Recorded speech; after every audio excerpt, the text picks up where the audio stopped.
The other reason why, in my opinion, a lot of people don't want to date is trying to get to know somebody after you just got out of a situation, people, and you've had the same experiences over and over. Let's be real, common denominator is you, or in my situation is me. So like after a while, you, in my opinion, if you've been having the same experiences, you might want to take a break.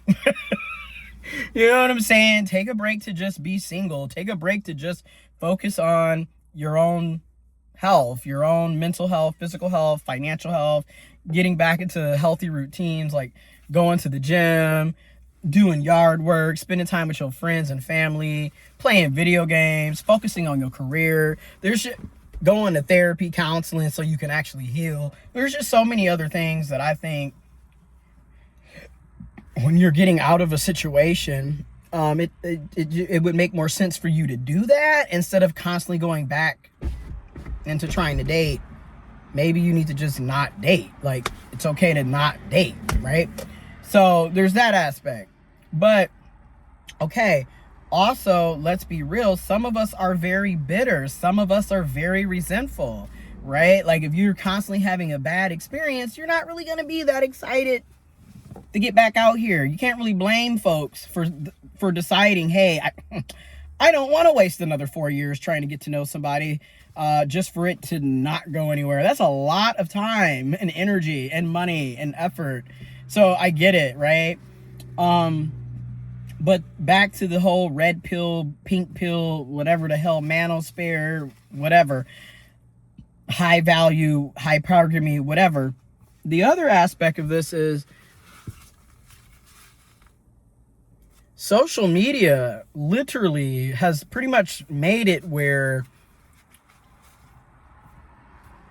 you basically are always inadequate based off of whatever social media trend there is. So if social media is telling us that, you know, if you're not making six figures, you're not high value. Well, guess what? Most of us aren't making six figures. Statistically speaking, over 80% of working Americans make under six figures, which means over 80% of working Americans are not considered high value based off of social media.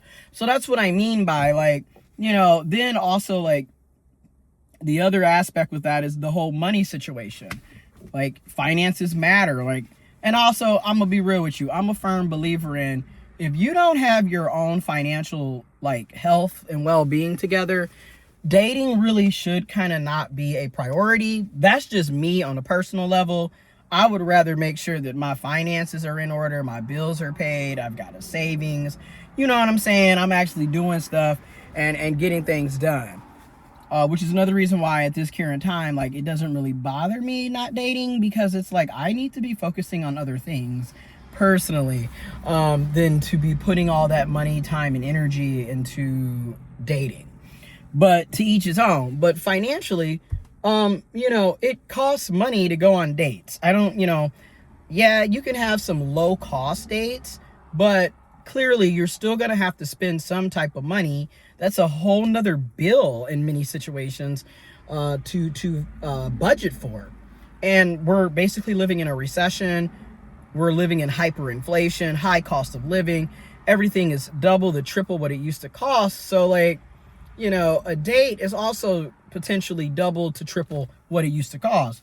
So I can get that, right? And then also, if you're working a full-time job, and in many cases, because of today's cost of living, you got a full-time job, you got a part-time job, you got some side hustles, you got some contractual work. A lot of us are working well over 12-hour days, and well over 5 days a week. Like, some of us work every single day, right? And some of us work 6 days a week. So you get the point. The point is, we don't have a lot of time. So also trying to figure out how to pencil in a date can also be something, especially when y'all don't live in the same area. Say y'all live an hour apart from each other. That can become a hassle because you want to try to meet somewhere that's in the middle. So one person isn't driving an hour to see someone.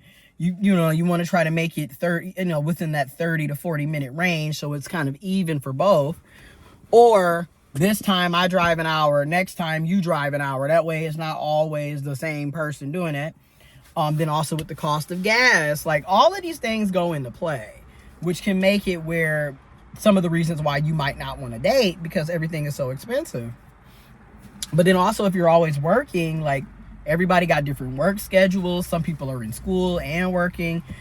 Some people have kids, some people have dependents, some people got other things going on. So trying to plan out a date that works with everybody's schedule, availability, and how far you're willing to drive, that can be a lot. That can be a lot. And then, like I said, it's just, for some of us, it's just not a priority at this point.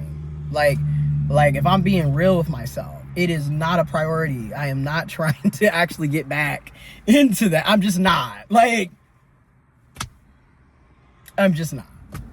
I got other things I need to work on. And then also, yeah,